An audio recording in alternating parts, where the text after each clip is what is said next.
Hello students, कैसे हैं आप। Welcome to the channel Yasir Ali classes. So student, जैसे कि आपको पता है कि प्रीवियस वीडियो में हमने देखा था residential status of an individual, कि इंडिविजुअल का रेजिडेंशियल स्टेटस कैसे चेक किया जाता है। उसके लिए दो बेसिक कंडीशन थी। दो बेसिक कंडीशन में से कोई भी इंडिविजुअल अगर एक कंडीशन सेटिस्फाई कर देता है तो वो रेजिडेंट कहलाता था। ओके, पहली कंडीशन थी 182 डेज वाली, अगर रेलेवेंट प्रीवियस ईयर में इंडिया में है। सेकंड कंडीशन तब चेक करते थे जब पहली फुलफिल नहीं कर पाता। तो सेकंड कंडीशन क्या थी, 60 days in relevant previous year, और उसके साथ साथ पिछले 4 साल में 365 दिन इंडिया में होना चाहिए। दोनों में से एक कंडीशन सेटिस्फाइड कर दी, then he said to be resident.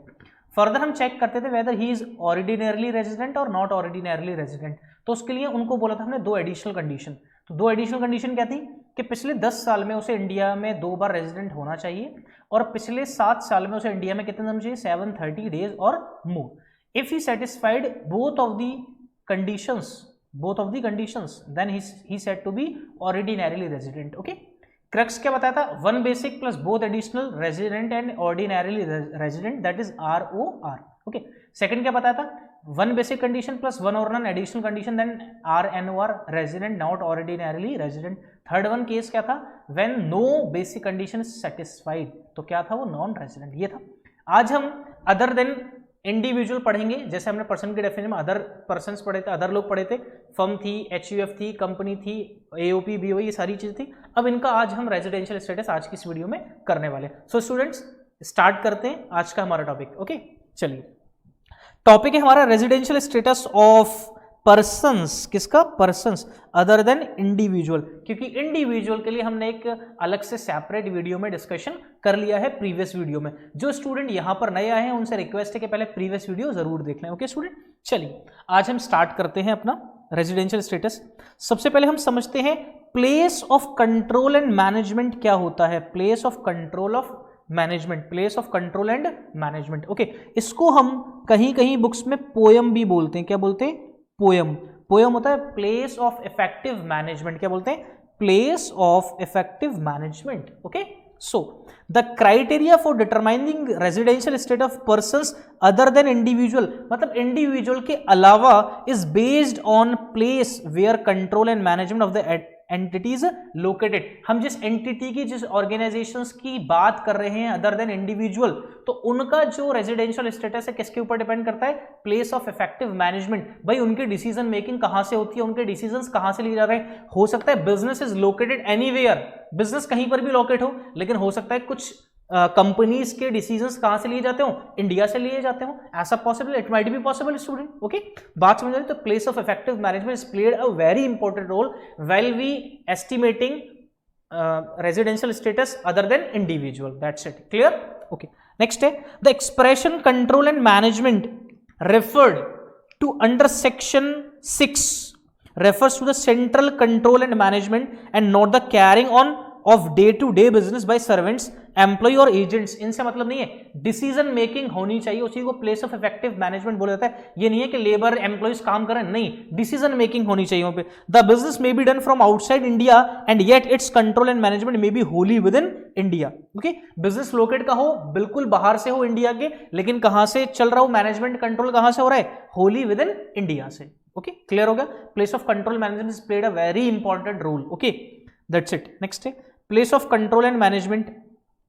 Control and management of business is said to be situated at a place where the head and brain of the adventure is situated. Head, okay, head, okay, जो भी decision making authority है वो सारे वहां पर होने चाहिए.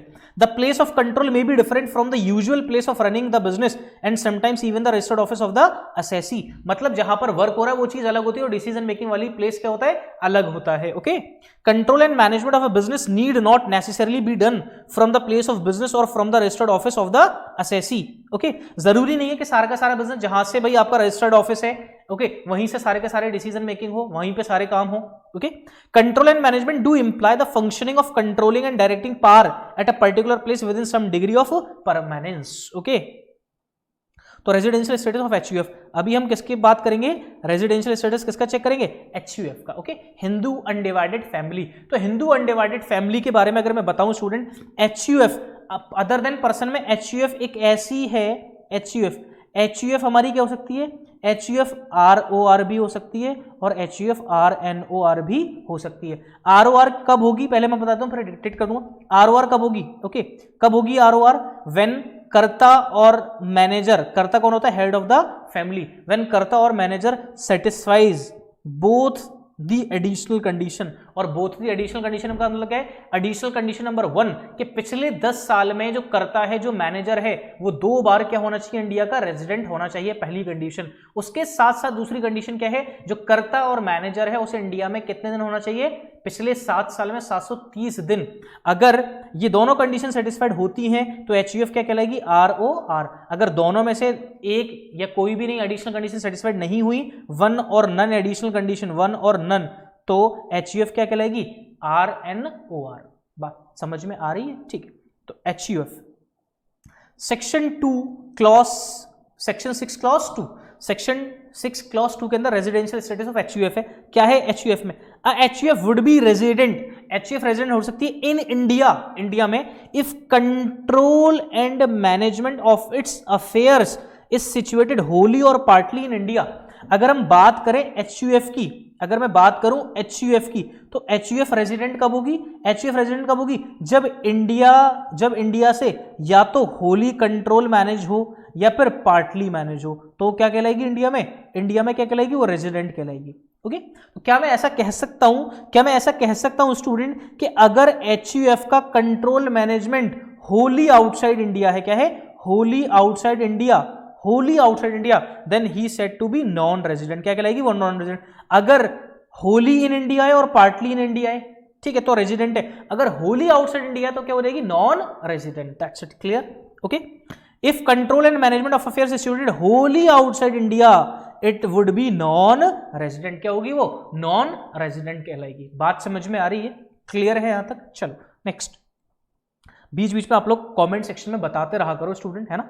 Motivation, okay, motivation मिलता है। Residential status of HUF section 6 clause 2 क्या कह रहा है? Place of control of management. अगर होली इंडिया में, सर अब तो हमें पता है, अगर होली इंडिया में है, होली दिवाली इंडिया में है, तो क्या होगी? HUF रेजिडेंट होगी। अगर पार्टली इंडिया में है, ओके, पार्टली इंडिया में है तो अभी रेजिडेंट। अगर होली आउटसाइड इंडिया है तो क्या होगी?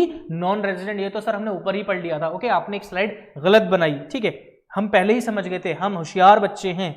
चलो होशियार बच्चों आ जाओ। HUF क्या है? नॉट ऑर्डिनरली रेजिडेंशियल स्टेटस क्या होता है HUF का? अभी बताया था। नॉट ऑर्डिनरली कब होगी? जब कर्ता दोनों एडिशनल कंडीशन में से कोई भी कंडीशन सेटिस्फाइड नहीं कर पाएगा। ओके, एक कर दी या एक भी नहीं करी तो क्या कहलाएगा? Not ordinarily resident. Okay, if HUF is resident, HUF resident है, then residential status of the karta determines whether it is resident and ordinarily resident और resident but not ordinarily resident. Karta कौन होता है? Head of the family. HUF resident हो गई, लेकिन हम उसके लिए क्या चेक करेंगे HUF को? ऑर्डिनरली रेजिडेंट और नॉट ऑर्डिनरली रेजिडेंट। और ये किसके ऊपर डिपेंड करता है? कर्ता के ऊपर। ये किसके ऊपर डिपेंड करता है? कर्ता। अगर कर्ता दोनों एडिशनल कंडीशन सेटिस्फाइड कर देता है तो OR हो जाएंगी, और अगर नहीं करता है तो NOR हो जाएंगी। इफ कर्ता is ROR resident but ordinarily resident, then HUF is ROR, and if the कर्ता is RNOR then HUF is RNOR। Okay, और हमने बताया था कि कर्ता मैनेजर है, ओके, मैनेजर, तो वो इंडिविजुअल में आ जाएगा। इंडिविजुअल के लिए आपको RNOR में क्या बताया था स्टूडेंट? 2 एडिशनल कंडीशन, ठीक है। चलो नेक्स्ट, HUF ROR स्टेटस कब होगा? ROR कब होगा? अभी बार बार बता रहा हूं। Additional condition number 1, additional condition number 2 दोनों को क्या करते हैं? सेटिस्फाइड। क्या कह रहा है? Karta has been resident in India in at least 2 out of 10 previous year. पिछले 10 साल में कर्ता को इंडिया का रेजिडेंट कितने बार होना चाहिए? 2 बार। फिर कह रहा है additional condition, karta has been present in India for a period of 730 days or more during 7 years immediately preceding the relevant previous year. Okay, if कर्ता और manager of the resident HUF does not satisfy the 2 additional condition, दोनों नहीं कर पाया, then family is treated as resident but not ordinarily resident. Okay, resident तो है लेकिन not ordinarily resident नहीं है। दैट्स इट, क्लियर हो गया? बहुत बार समझा दिया। चलो अब देखो, हमारे पास एक क्वेश्चन है, the business of HUF is transacted from Australia. देखो क्वेश्चन भी कहां से आ गया? ऑस्ट्रेलिया। ओके, ऑस्ट्रेलिया का क्वेश्चन है कि HUF कहां है? ट्रांजैक्टेड फ्रॉम ऑस्ट्रेलिया से, and all the policy decisions are taken there, और सारी पॉलिसी, सारी चीजें कहां से ली जा रही है? वहीं से। Mister E the karta of the HUF who was born in Kolkata, okay, जो करता है मैनेजर हैं वो कहां से बिलोंग करते हैं, बोर्न कहां पे होते हैं, वो कोलकाता में। Visits India during the previous year 17-18 after 15 years, 15 साल के बाद। He comes to India on 1/4/17 and he leaves for Australia on 1/12/2017. Determine the residential status of Mr. E and HUF for assessment year 18-19. अब आपको check करना है, ठीक है। अब देखिएगा मिस्टर ई इंडिया में 17-18 में कितने दिन है, मिस्टर ई इंडिया में 17-18 में कितने दिन है, तो देखो 17-18 में कितने दिन है।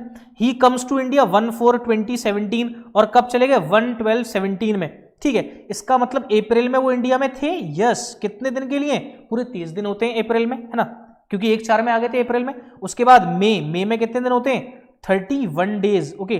फिर जून में कितने दिन होते हैं, 30 डेज। जुलाई में कितने दिन होते हैं, 31 डेज।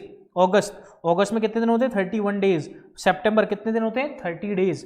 अक्टूबर में कितने दिन होते हैं, 31 डेज। नवंबर, पूरे नवंबर थे, नवंबर में कितने दिन, 30 दिन। अब आता है दिसंबर की कौन से दिन की बात करें, फर्स्ट। तो मैंने बताया था आने वाला दिन जाने वाले दिन सब काउंट होते हैं, तो दिसंबर में 1 डे, ओके। तो 1 2 3 4 5 हो गया, 1 2 3 4 5 6 7 8 8 3 24 245 डेज, ओके। जो करता है वो क्या है, 245 दिन क्या है, इंडिया में है। तो क्या है इसका मतलब, क्या इसका मतलब है कि 182 दिन या फिर उससे ज्यादा उन्हें इंडिया में होना चाहिए। तो क्या है वो, रेजिडेंट है। क्या है वो, रेजिडेंट है। कौन है वो, रेजिडेंट है, ओके। क्लियर हो गया, रेजिडेंट है। दूसरा क्या है, अब हम इन चेक करेंगे ऑर्डिनरी रेजिडेंट है या नहीं। ऑर्डिनरी रेजिडेंट के लिए पिछले 10 साल में 2 बार इंडिया का रेजिडेंट होना चाहिए और पिछले 7 साल में कितने दिन इंडिया होना चाहिए, 730 दिन। तो क्या वो ये सारी कंडीशन सेटिस्फाइड कर पा रहे हैं, बताइए, ओके। ना तो उन्होंने कौन सी कंडीशन सेटिस्फाइड करी, पिछले 10 साल में 2 बार वाली, और ना ही उन्होंने सेकंड कंडीशन चेक करी, कौन सी, 730 डेज एंड लास्ट 7 ईयर्स। तो इसका मतलब एडिशनल कंडीशन सेटिस्फाइड नहीं कर पा रहे, लेकिन बेसिक कंडीशन कर दी। तो बेसिक कंडीशन जब कर देते हैं तो क्या सॉल्यूशन हो जाएगा, रेजिडेंट तो हैं लेकिन ऑर्डिनरली रेजिडेंट नहीं है। तो ये हो गए RNOR। आंसर चेक करते हैं। During the previous year he stays in India for 245 days, he is resident. क्या है वो, रेजिडेंट है। However since he has come to India after 15 years, 15 साल के बाद तो बाद आ रहे हैं, तो हमें तो पिछले 10 साल का चेक करना था, है ना, और 7 साल का। He can not satisfied any of the conditions for being ordinarily resident, के लिए उन्होंने कोई कंडीशन सेटिस्फाइड नहीं करी, इसलिए NOR हो गए वो। Therefore the residential status of mister E for the previous year 17-18 is resident but not ordinarily resident. Since the business of the HUF is transacted from Australia and nothing is mentioned regarding its control and management, it is assumed the control and management is wholly outside India, therefore HUF is non-resident। HUF क्या हो जाएगी, non-resident, because पता ही नहीं चल रहा है कि place of effective management, control and management सिर्फ ऑस्ट्रेलिया ही गिवन है, ये नहीं दे रखा कि पार्टली इंडिया से। तो इसका मतलब इट इज एज्यूम कि सारा का सारा कहां से हो रहा है, बाहर से हो रहा है। That's it. क्लियर हो गया, बात समझ में आ गई, HUF का समझ में आ गया, ठीक है। Shall we move on. Next है रेजिडेंशियल स्टेटस ऑफ कंपनीज। हम किसका पढ़ेंगे, रेजिडेंशियल स्टेटस कंपनीज का पढ़ेंगे, ओके। कंपनीज का बहुत आसान है कंपनीज के लिए। Again POEM, okay, place of effective management, okay. Residential status of companies, a company said to be resident in India. देखो अगर Indian company, if there is a Indian company then it is always and always resident in India. अगर कोई Indian company है, okay, if it is registered under Indian companies act 2013 then वो Indian company है और resident होगी हमेशा and हमेशा, चाहे कहीं पर भी हो, okay. It is an Indian company as defined under section 2 clause 26 और it's control and management situated wholly in India during the accounting year, okay. उसका प्लेस ऑफ इफेक्टिव मैनेजमेंट कहां पर होना चाहिए, होली इंडिया में, ड्यूरिंग द अकाउंटिंग ईयर, और या तो वो क्या होनी चाहिए, इंडियन कंपनी, ओके। नेक्स्ट है दस every Indian company is resident, हमेशा इंडियन कंपनी क्या होगी, resident in India, irrespective of the fact the control and management of its affairs is exercised from India or outside India. If there is an Indian company then it is always and always resident, whether place of effective management is situated wholly outside India, it doesn't matter. If it is an Indian company then it is resident always, that's it, okay. Next है, but a company other than Indian company would become resident in India only if the entire control and management of affairs is in India. If there is a foreign company, okay, कोई foreign company है student, अगर उसका place of effective management all the decision making are taken place wholly from India, then in that case हम कह सकते हैं कि वो क्या है, इंडिया की रेजिडेंट है, अदरवाइज रेजिडेंट नहीं है। वर्ड याद रखना, Holi, okay. The control and management of affairs of the company are said to be exercised from the place where the directors meeting, not shareholders meeting। कौन सी मीटिंग होनी चाहिए? क्योंकि शेयर होल्डर्स डिसीजन मेकिंग नहीं होते, okay. Decision making कौन किसकी होती है? डायरेक्टर्स की। तो जहां डायरेक्टर्स की meeting are held, decisions taken and directions issued, यहां पे डिसीजन लिए जाते हैं और डायरेक्शंस दिए जाते हैं, okay. Residential status of a company, section 6 clause 3 note, a company can never be ordinarily resident, not ordinarily resident. HUF के अलावा जो अदर पर्सन है, ना तो वो आरएनओआर होते हैं, ना ही वो आरओआर होते हैं, ओके। सिर्फ क्या चेक करते हैं उनका? सिर्फ रेजिडेंट, के वो रेजिडेंट हैं या नहीं है। और एचयूएफ को भी किसकी वजह से देखा जाता है? Head of the family, that is कर्ता की वजह से हम चेक करते हैं ऑर्डिनरली रेजिडेंट है या नॉट ऑर्डिनरली रेजिडेंट, ठीक है। अब देखो कंपनी के बारे में, होली इन इंडिया, अगर Holi in India, N Indian company क्या है? हमेशा रेजिडेंट होगी। अ company other than Indian company के अलावा वो भी क्या होगी? रेजिडेंट होगी, ओके। क्योंकि क्या है? होली इन इंडिया है। अभी होली आउट ऑफ इंडिया, और कंपनी कौन सी? इंडियन। बताते हैं Indian company always resident in India, तो हमेशा रेजिडेंट होगी। लेकिन जो अदर कंपनीज हैं, अदर देन इंडिया मतलब फॉरेन कंपनीज हैं, और उनका सारा का सारा कहां से हो रहा है? होली आउटसाइड इंडिया, तो क्या होगी? वो नॉन रेजिडेंट होगी। नेक्स्ट है partly in India and partly outside India. अगर इंडियन कंपनी कुछ भी हो, जब होली के अंदर रेजिडेंट है तो पार्टली के अंदर तो रेजिडेंट होगी, और अदर देन कंपनी क्या होगी? अदर देन इंडियन कंपनी क्या होगी? Non resident. अगर किसी फॉरेन कंपनी को इंडियन कंपनी के अलावा किसी भी कंपनी को अगर इंडिया का रेजिडेंट होना है तो क्या होना चाहिए? कंट्रोल एंड मैनेजमेंट कहां से होना चाहिए? Holi from India, that's it. Clear हो गया? बात समझ में आ रही है? ओके, चलो नेक्स्ट है residential status of firm and association of person. हम किसका रेजिडेंशियल स्टेटस चेक करेंगे? फर्म का और एसोसिएशन ऑफ पर्सन का, स्टूडेंट, ठीक है। तो देखिएगा, residential status of firm and association of person, okay. बताया था एसोसिएशन ऑफ पर्सन कौन होते हैं, ओके। जो फर्म मिलकर क्या करती है? कई सारी फर्म मिली, उन्होंने एसोसिएशन बना ली। बॉडी ऑफ इंडिविजुअल, जो इंडिविजुअल्स मिले, उन्होंने एक बॉडी बना ली, ठीक है।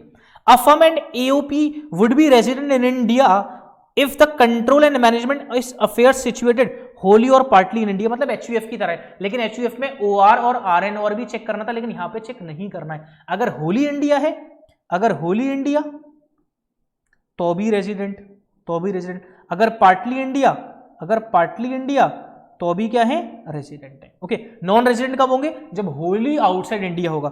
Where the control and management of the affairs is situated wholly outside India, the firm would be non resident. क्या कहलाएंगे वो? तब नॉन रेजिडेंट कहलाएंगे। क्लियर हो गया? ओके, चल, ओके, क्लियर है यहां तक स्टूडेंट? सारी चीजें आप लोग को क्लियर है, ओके। तो हमने यहां पर रेजिडेंशियल स्टेटस देखा बाकी अदर लोगों का, ठीक है। इंडिविजुअल के अलावा बाकी अदर लोगों का हमने क्या देखा? Residential status.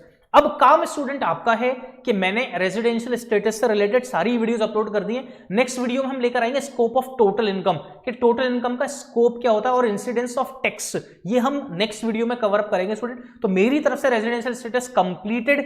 अब जिम्मेदारी आपकी है students, make your proper notes, okay. आप अपनी बुक से क्वेश्चंस करें। अगर आपको किसी क्वेश्चन में भी डाउट है तो आप वो क्वेश्चंस हमसे डिस्कस कर सकते हैं स्टूडेंट, ओके। आपके नीचे देखिएगा, आपको जो डिस्क्रिप्शन बॉक्स है उसमें हमारा ऐप का लिंक है, हमारा टेलीग्राम चैनल का लिंक है, ओके। आप वहां पर हमसे कनेक्ट हो सकते हैं स्टूडेंट। वहां पर हम आपको, अगर आप चाहें तो आपको नोट्स भी प्रोवाइड करेंगे। जिस नोट से मैं पढ़ा रहा हूं ये भी नोट्स आपको प्रोवाइड कर दिए जाएंगे, ओके स्टूडेंट। अगर आपको वीडियो पसंद आए तो प्लीज वीडियो को लाइक जरूर करें और अपने फ्रेंड सर्कल में ज्यादा से ज्यादा शेयर कर दें, ओके। और अगर अभी तक आपने हमारे चैनल को सब्सक्राइब नहीं किया तो सब्सक्राइब कर लें बेल आइकन के साथ, ताकि हमारे नोटिफिकेशंस आपको सबसे पहले मिले students. Thank you students, thank you for your cooperation, thank you very much.